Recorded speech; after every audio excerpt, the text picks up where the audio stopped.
Welcome to Brother Miller's Notes. I'm so glad you're with me today as we study together Abraham, chapters 1 and 2, and Genesis, chapters 12 to 17.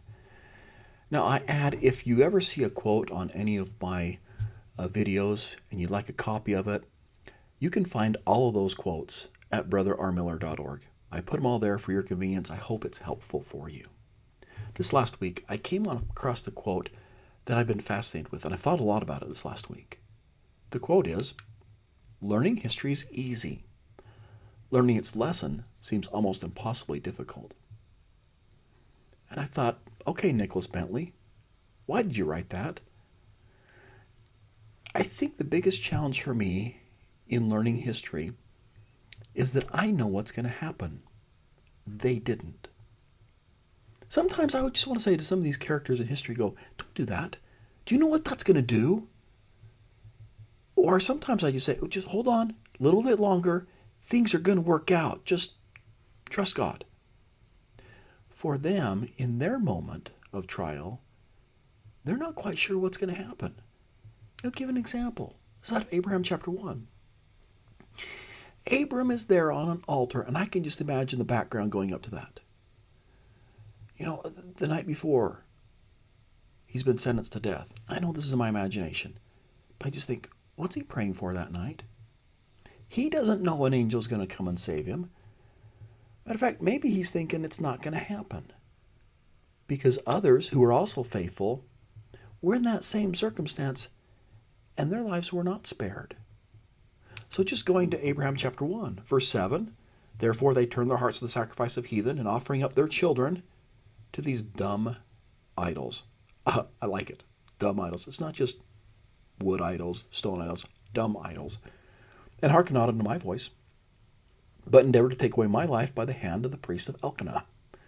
The priest of Elkanah was also the priest of Pharaoh. And you skip down to verse 11. "Now, this priest had offered up, past tense, upon this altar, 3 virgins at one time, who were the daughters of Untiah, one of the royal descendants directly from the loins of Ham. These virgins were offered up because of their virtue." They're there because they're righteous. The rest of it, they would not bow down to worship gods of wood or of stone. Therefore, they were killed upon this altar. And it was done after the manner of the Egyptians.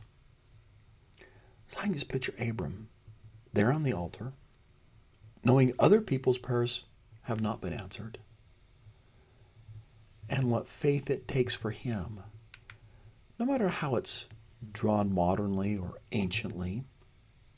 I try to put myself in his shoes and think of the faith that he had while he is praying to God to save him. And if you want to have a really good video on this, the church made this like 20 years ago. It's called The Deliverance of Abraham. You can search for it online. I'll put the YouTube link on my website. But just this like a 2-minute video, just giving this Abram's leading up to being sacrificed and an angel delivering him. And I just think, how did Abram get there?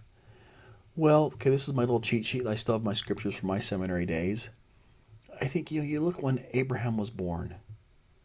Who's still alive then? Well, you look at Noah, he's still there. Now, there's quite a few generations between Noah and Abraham.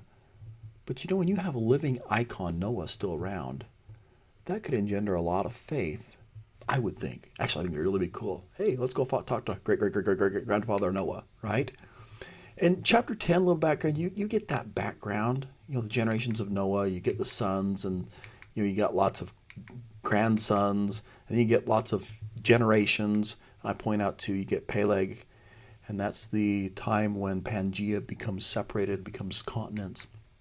You also have Ham's descendants, that Nimrod he becomes king of Babel, and he's known as a hunter, in some places a hunter of human beings.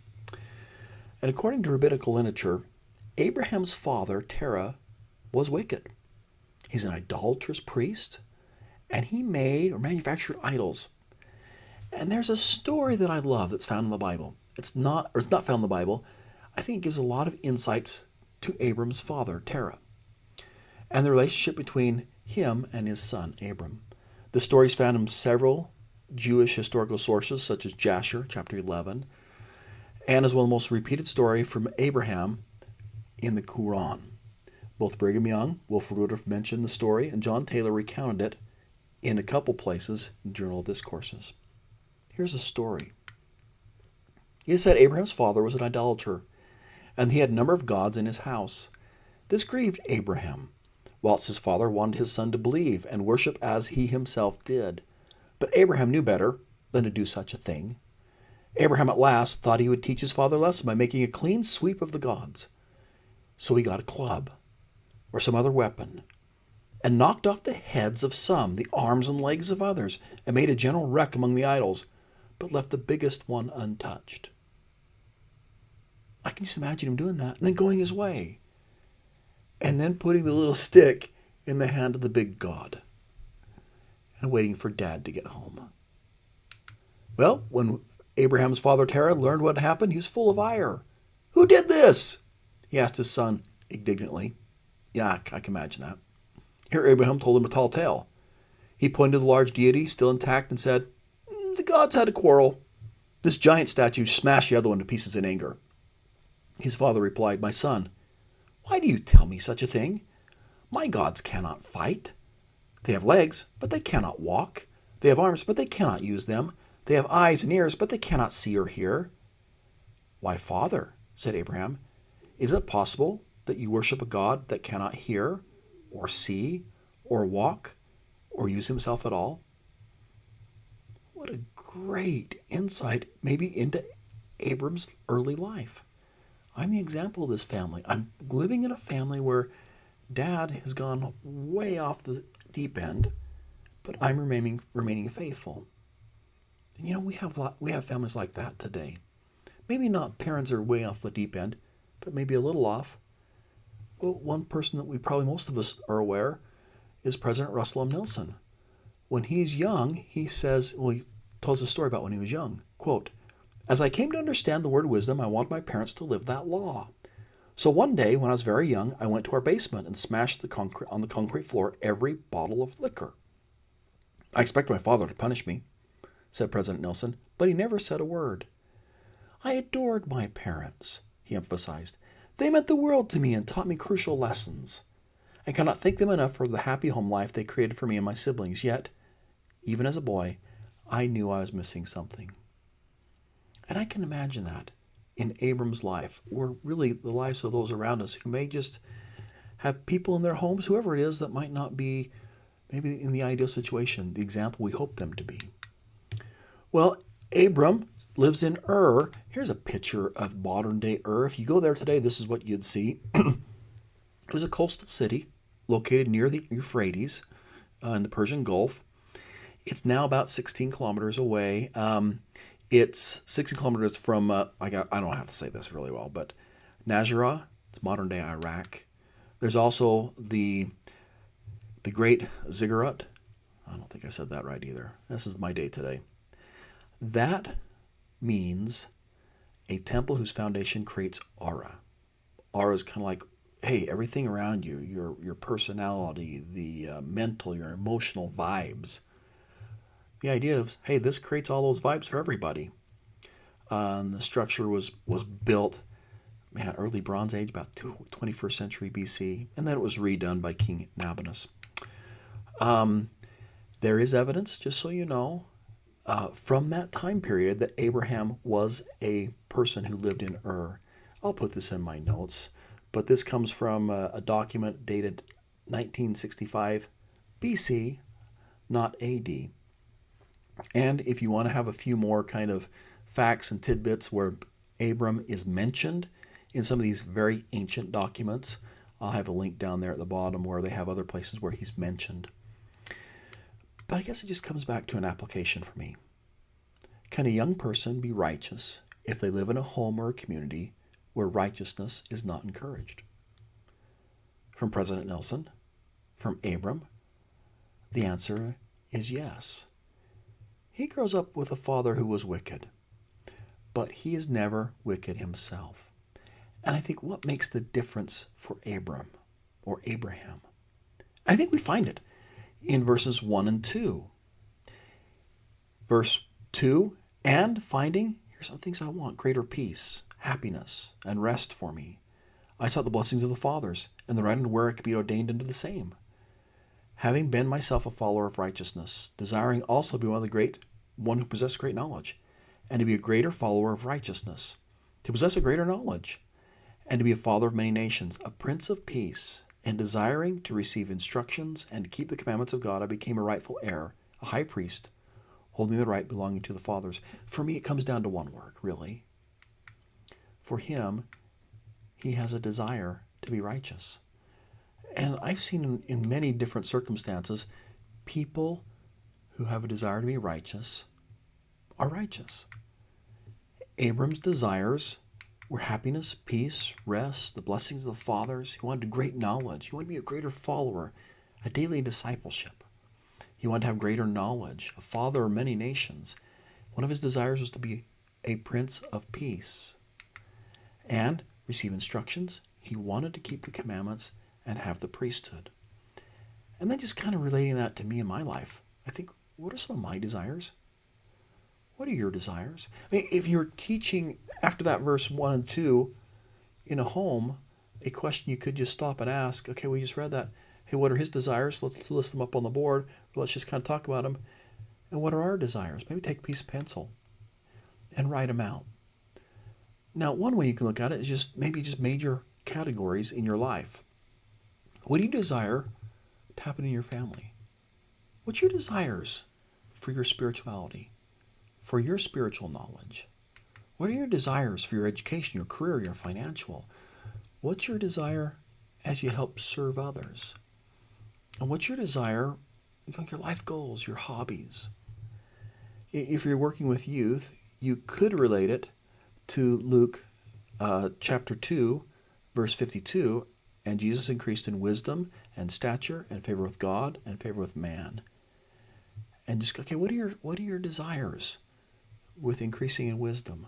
What are your desires with your physical body stature? What's your desires to be in favor with God, your spirituality, this kind of relationship? What's your desires with your relationship with peers? And then just kind of say, okay, well, your desires, what difference are they going to make for you today? If you follow your desires, where is it going to lead you? Because for me, really, desire, you could make little words that start with these letters. D could be for, I want to have dedication to make my desire happen. I'm going to put forth the effort.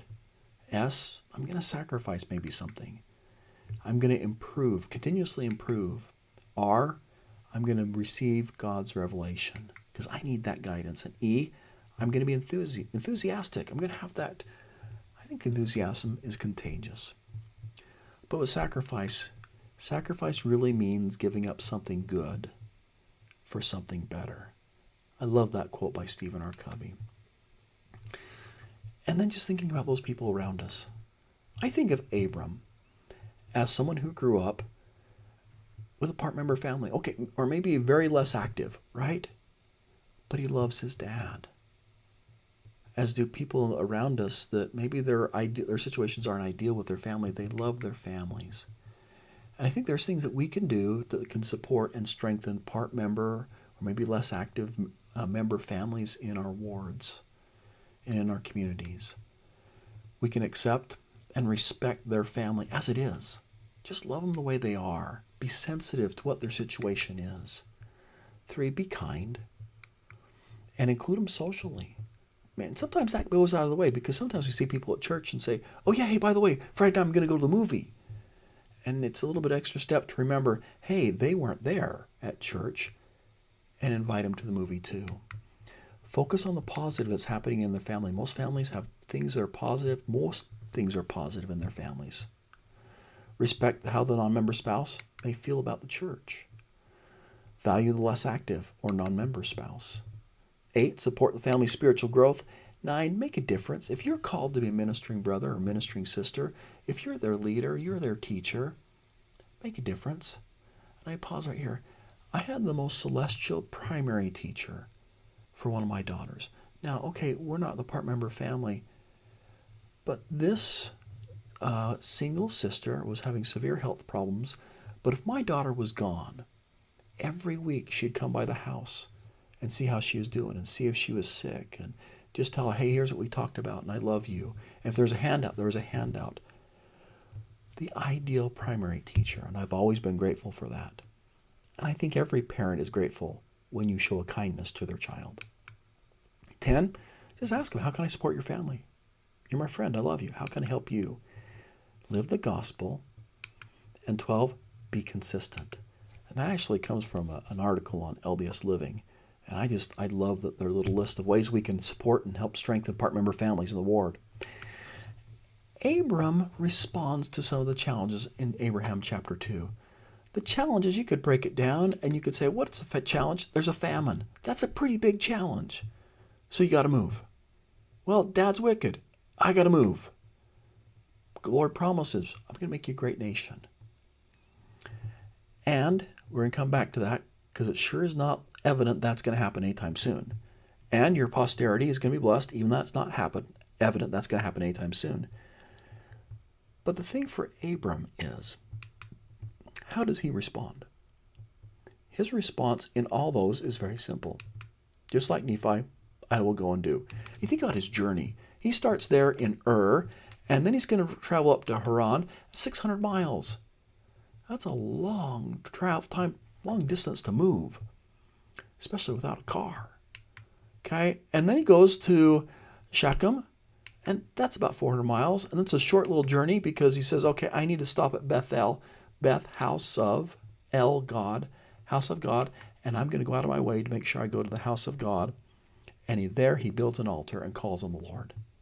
You get this place pops up time and time again in the Old Testament. This is kind of a sacred place. Then he goes to Egypt. It's about 225 miles. And when he gets there, and I just show this picture because it's a band of, they call it Asiatic nomads, about the time Abraham's going to be coming into Egypt. And I think, oh, it's kind of cool to see how they're dressed. I don't know how I kind of vision Abraham dressing. I don't know, I vision him like this. But here's one drawing of how the styles back then, so take it as it is. And when he gets into Egypt, boy, that's a test. And kids sometimes ask, they read it, and they'll come and ask you, why did Abram tell his wife, hey, call me your brother, you be my sister? Well, that is, I think, a big test. Hey, technically, it's true. And you can kind of go around, here's how it's true. And here's just a couple quotes. The idea that Abraham, the great man of righteousness, seemed to have told a deliberate lie in order to protect his own life has troubled many students of the Old Testament. That his life was in danger because of Sarah's beauty seems quite clear. It seems particular that whereas the Egyptian pharaohs had a strong aversion to committing adultery with another man's wife, they had no qualms with murdering the man to free his spouse for marriage. Okay, that's weird. To kill a husband in order to possess himself of his wife seems to have been a common royal custom in those days. A papyrus tells of a pharaoh who, acting on the advice of one of his tombstone, even that after death he will kill Palestinian sheiks and include their wives in his harem. Okay, that's weird. Another ancient custom permitted a woman to be adopted as a man's sister upon their marriage to give her greater legal and social status. Okay, I kind of understand that one. Technically, it's true, but I think there's also a bigger principle. He's being inspired to do this, so he lives, and once again, now it's trusting. Okay, I'm going into Egypt, and I feel like I'm supposed to be doing this, and I do it, and then all of a sudden there goes my wife into the harem of the Pharaoh. That ripped my heartstrings out. Joseph Smith taught this, quote, "From the first existence of man, the faith necessary unto the enjoyment of life and salvation never could be obtained without the sacrifice of all earthly things, and is through the medium of the sacrifice of all earthly things that men do actually know they're doing the things that are well-pleasing in the sight of God. When a man is offered sacrifice in all that he has for truth's sake, not even withholding his life, he does know most assuredly that God does and will accept his sacrifice and offering, and that he has not, nor will he seek his face in vain. Under these circumstances, then, he can obtain the faith necessary for him to lay hold on eternal life." President Spencer W. Kimball clarified this whole episode when he said, "Christ is the supreme example for every faithful holder of the priesthood, As I search the scriptures, I read of many who followed his supreme example and qualified themselves for the blessings of the promise through the priesthood.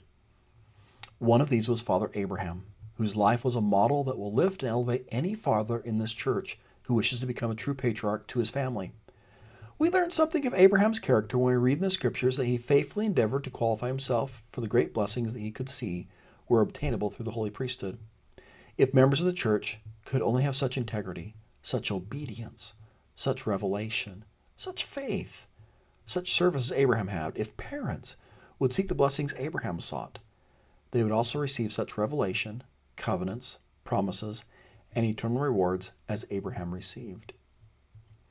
Well, things work out for Abraham and his wife as a little bit of a plague. Some difficulties happen in Pharaoh's house. He kind of clicks in and says, "Why did you tell me that essentially lie?" Well, okay, things work out. And kind of skipping along, chapters 13 and 17 of Genesis, there's a big focus on the Abrahamic covenant. In chapter 13, going kind of fast, Abraham and Lot, they're there. We're getting too big. The herdsmen, they're kind of arguing. So let's just do this. And I love what Abram does. He says, "Lot, here's the fertile plains. You know what's going to be like there to have sheep there and herds there. Or here's kind of a more mountainous range. You know what's going to happen when if your family goes there. You choose. You choose whichever one you want. I'll take the other." Lot chooses the fertile valley. I think maybe that's what I would have done. And in Genesis 13, verse 11, then Lot chose him the plain of Jordan. And Lot journeyed east, and they separated themselves the one from the other. Verse 12, Abram dwelled in the land of Canaan, and Lot dwelled in the cities of the plain, and pitched his tent towards Sodom. Sodom is a wicked that's very symbolic of wickedness. Just 3 cross references about Sodom. In Ezekiel 16, it says that Sodom was full of pride, full of idleness. I think it says abundance of idleness. And they committed abominations, great abominations. Isaiah talks that it's not just committing sin. It's not committing sin and hiding, but it's a brazen committing of sin. And Jude mentions that one of the things they are known for is breaking the law of chastity. Lot had his tent kind of like, okay, what am I attracted to? Maybe a little pointed, so every time he could sit there in the tent, come out, I see Sodom. And I do often compare that with King Benjamin's people, where their tents were facing the temple. And maybe that's a little bit of the reflection, kind of where are we facing? What kind of artistry do we have in our house? Do we have pictures of the temple where it just kind of keeps our minds that we're pointed towards that? I love the symbolism for me of the Las Vegas temple. If you go to the Las Vegas temple and on your way in, your focus is going into the temple. The focus is, okay, this temple is going to help me become closer to Christ. When you leave, I love the symbolism. Your back is towards the Las Vegas Strip. And I know that there's faithful saints in Las Vegas. But there's something to me that speaks to me about that imagery of make sure that your focus is on Christ and that things around you that you see every day remind you to be like Christ and have that daily discipleship. Sooner or later, chapter 14, verse 12, Lot is now dwelling in Sodom. Well, it starts off with, hey, my tent is towards Sodom. Now in chapter 14, he is in Sodom. I have learned that seemingly small choices lead to large consequences. President Thomas S. Monson taught, quote, "It has been said by one years ago that history turns on small hinges, and so do people's lives. Our lives will depend upon the decisions which we make, for decisions determine destiny." And I add a quote from Elder Quentin L. Cook. "Separating evil from our lives has become even more essential since our homes are wired to bring much of what the Lord has condemned into our own living rooms if we are not vigilant. One of the most difficult challenges in our lives is to be in the world but not of the world. Gospel doctrine makes clear that we must live in this world to achieve our eternal destination. We must be tried and tested and found worthy of a greater kingdom. We must do as Abraham did when he pitched his tent and built an altar unto the Lord, and not do as Lot did when he pitched his tent towards Zion, or towards Sodom. That didn't sound right. Okay, towards Sodom. Let me just give you an example. I hope you don't mind me just going off the tangent a little bit. I used to work in kind of computer area for the church, and I had an opportunity to go to a conference about computer technology and maybe sharpen my skills. It was being held in Vegas. And as a part of it, I got free tickets to go to where it's kind of the Blues Brothers. If any of you remember that, it's a TV or a movie, and they were doing this kind of, not spoof, but recreation of the Blues Brothers, and the tickets were like $90. And I got a couple of them. I got two, and I said, I don't want to go. I've got a third friend. Oh, here's. So there's the three of us, and we go in. And and I don't remember the exact time, but it was like, okay, the doors open at 7. And I'm like, okay. And free buffet. And I'm like, I'm there. I'm not sure I was as concerned about the music, but I loved the idea of a free buffet. So at 5 to 7, me and my two friends show up. And you know what? We're the only ones there. They didn't open the doors. And there's a big burly guy with a massively overdeveloped upper body, kind of like me if you look at me, okay? And I'm thinking, okay, that's kind of cool. You got a guy outside. And at 7 o'clock, they open it up. And still, once again, there's 3 of us there. And I see immediately the buffet, and I cruise. I mean, hey, not a lot stands between me and free food.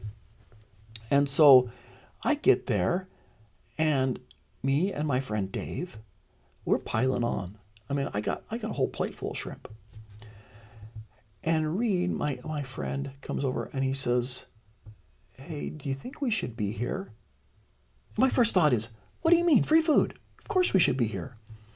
And then he just kind of realizes I'm perplexed, and he points over, and all of a sudden I realize, I'm in a bar. Oh, hey, I'm in a bar.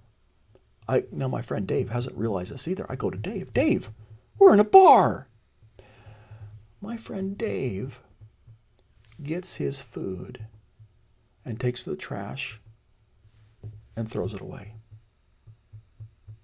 Because for Dave, for him, he wanted to make sure that everybody knew he was not going to partake in anything that he felt was like Sodom. Me? I added a few more shrimp on and took it outside.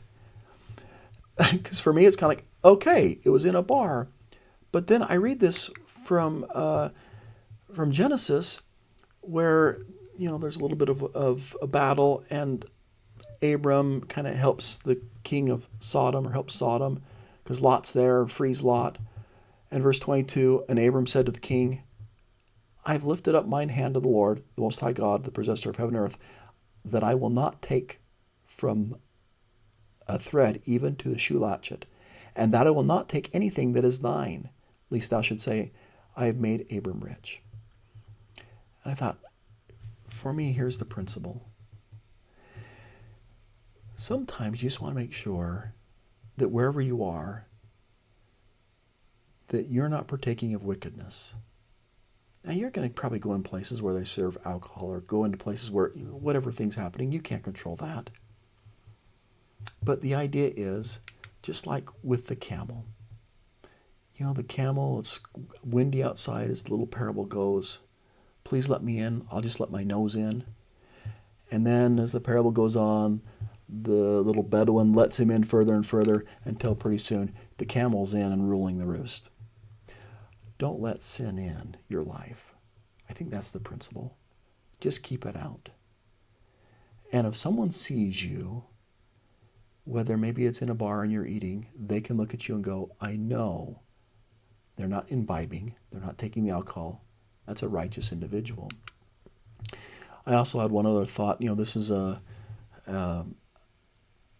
picture that was painting, 1626, about Abraham meeting Melchizedek. Joseph Smith translation of that at the end of the chapter is just great. Don't forget that footnote where I think it's Joseph Smith translation, chapter 14, 25 to 40, where he talks about, okay, I met with Melchizedek, paid tithing to him because Melchizedek was the priesthood leader at the time. And I just love that respect that he showed. Here he is, he's going to be a father of many nations, many, many promises made to him. and I'm going to respect the priesthood leaders God has set there. Now, let's focus on the Abrahamic covenant the rest of our time together. Abraham has some things that he's promised, and he's asked to do some things. And there's a list of scriptures you could just say, okay, let's just dig into this. And I'll put this into my notes. But in brief, here's the Abrahamic covenant. God is saying, I promise you with the blessings of the priesthood that lead to exaltation, with eternal increase.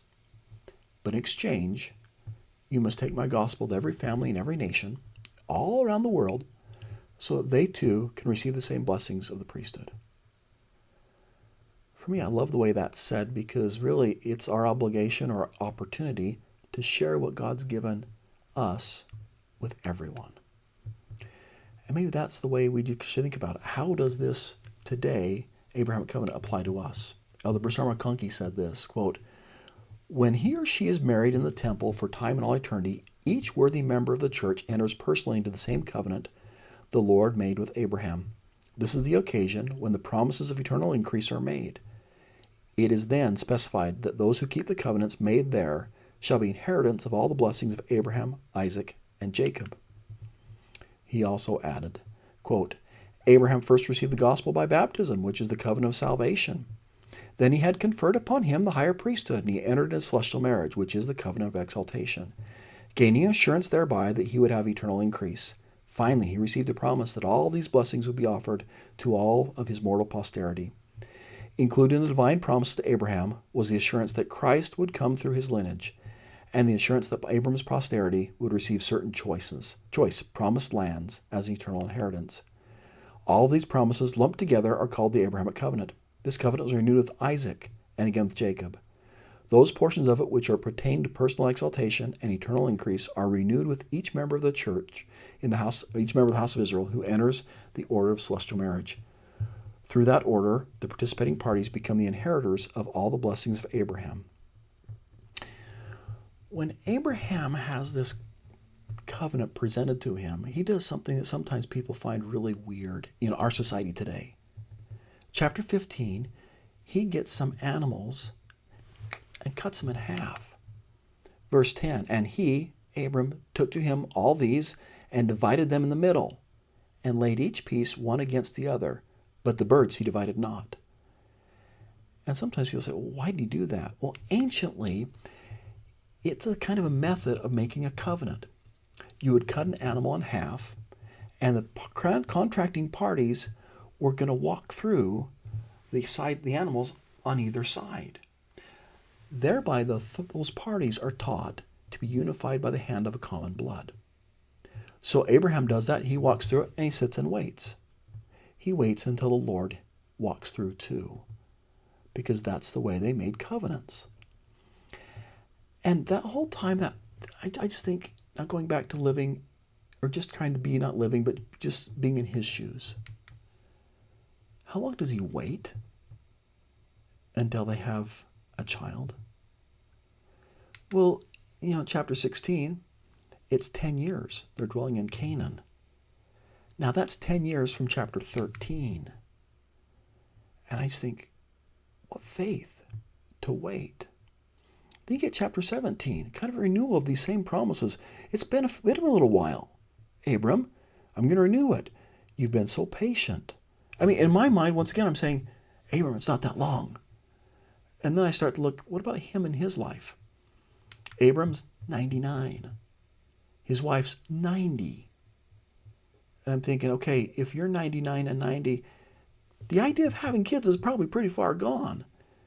And the Lord appears to Abram 38 years after Genesis 12. That's 38 long years where you've been promised this great promise and it hasn't come. And sometimes in my life I think, I got a promise last week and why hasn't it come yet? And his is 38 years. The Lord appears to him and his title is, I am the Almighty God, or El Shaddai in Hebrew. And his invitation, walk before me. Some translations have walk with me and be thou perfect. Well, his name has changed. Verse 5, Abram to Abraham. Abram means exalted father, and Abraham means the father of many nations. And in verse 7, I will, because it applies to us, establish my covenant between me, this is God, and thee, Abraham, and thy seed, that's us. The covenant's going to be established with us too. In their generations for an everlasting covenant, for us forever. Part of that covenant is he will be our God. And to thy seed after us is that promise made. And I just think about, okay, 38 years. How can waiting for a promised blessing help us? Well, maybe just some thoughts as you teach us in the family or in a home, or maybe just as you study it to yourself. Maybe think about and maybe write down what blessings you've received for waiting on the Lord's promised blessings, because we all do. And sometimes the Lord blesses us by helping us, by allowing us to wait. 2, you could be focusing on what are your desires as you teach this. How are your desires like Abraham's desires? What does Abraham's desires lead to? You just evaluate for yourself where your desires leading you.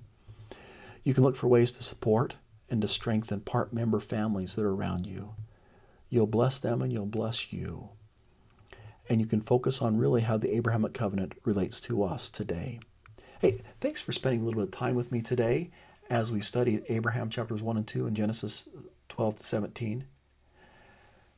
May you have a great and wonderful day. May there be peace in your heart, and keep smiling.